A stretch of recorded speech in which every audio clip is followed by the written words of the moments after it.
Hello guys, welcome back to ATV News. So check this out.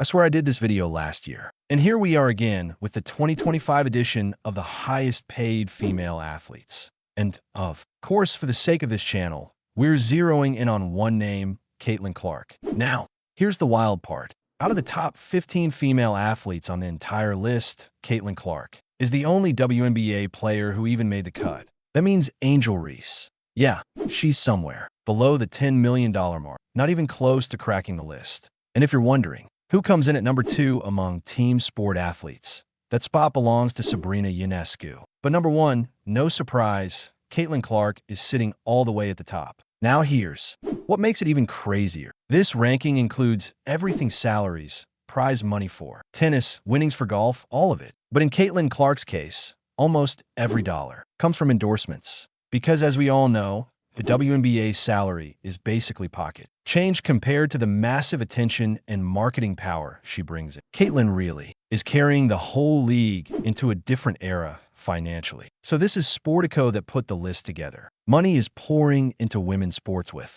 athletes in basketball, hockey, soccer, softball, and volleyball reaping the rewards. But the top tier of the world's highest paid female athletes is dominated by tennis. And it has been for decades. The top 15 earning female athletes of 2025 include 10 tennis players, up from 9 last year, 2 golfers, and 1 each from basketball, gymnastics, and skiing. Caitlin Clark, Simone Biles, and Eileen Gu. I believe she is the Chinese-American skier who competes for China at the Olympics. Anyway, tennis star Coco Gauff leads the way with $31 million, just ahead of rival Aryna Sabalenka at $30 million. I have no idea who that is. If that tells you anything, I've never even heard of her. Naomi Osaka, Serena Williams, and Gaff round out the top names. The top 15 earned an estimated $249 million this year from prize money, salaries, bonuses, and endorsements. That's up 12%. All 15 earn at least $10 million, compared to 11 last year and only 6 in 2023. The $10.1 million cutoff to crack the list is up from $6.7 million last year. So almost a $4 million jump just to make the minimum. Here's Caitlin Clark right there. You see that $16 million.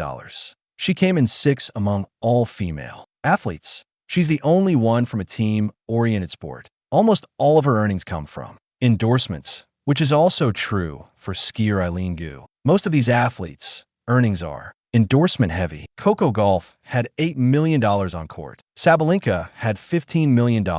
Simone Biles earned $11 million, almost all from endorsements. She's an Olympian, so that makes sense. Down here, Gaff made an estimated $23 million off the court on top of her $8 million in prize money. In April, she launched Coco Gauff Enterprises with talent from WME to manage her career after 7 years with Roger Federer's teammate. WME does not have ownership in a business. Gaff's most lucrative endorsement deal is New Balance. New Balance is all kinds of athletes in their commercials now. It's not your dad's walking shoe brand anymore. She's also endorsed by Baker Taylor, Bose, Head, Rolex, Mercedes-Benz, and Chase Bank. Now Clark missed about 70% of the Indiana Fever's games during the WNBA season as she struggled with injuries. But it was another record year off the court for the star guard, who ranked 6th at $16 million, up 4 spots from 2024. She earned $119,000 from her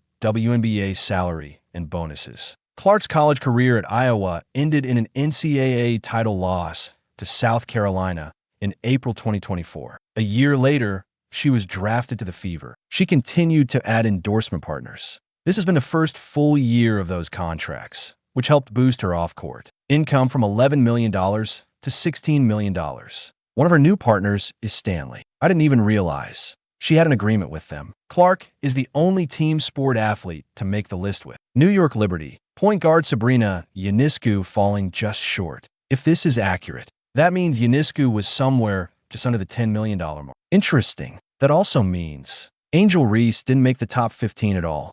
Lindsey Vonn is another athlete who just missed the cut, but they don't list who barely missed. Venus Millions still pulled in $10.2 million.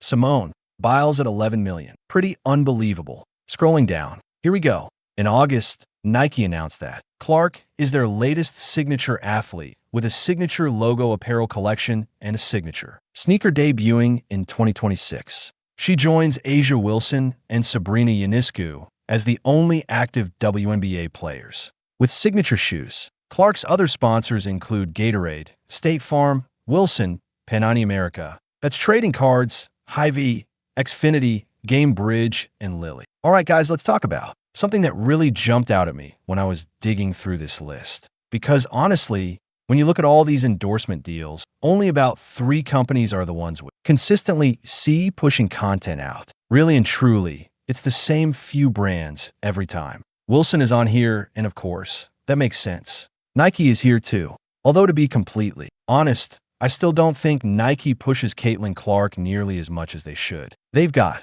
one of the most marketable athletes in the world right now, and somehow it still feels like we're getting scraps from them. Meanwhile, Gatorade, plenty, State Farm, plenty. They've been everywhere with her, and we all remember the basketball situation. I've done whole videos about those. Caitlin Clark Special Edition basketballs.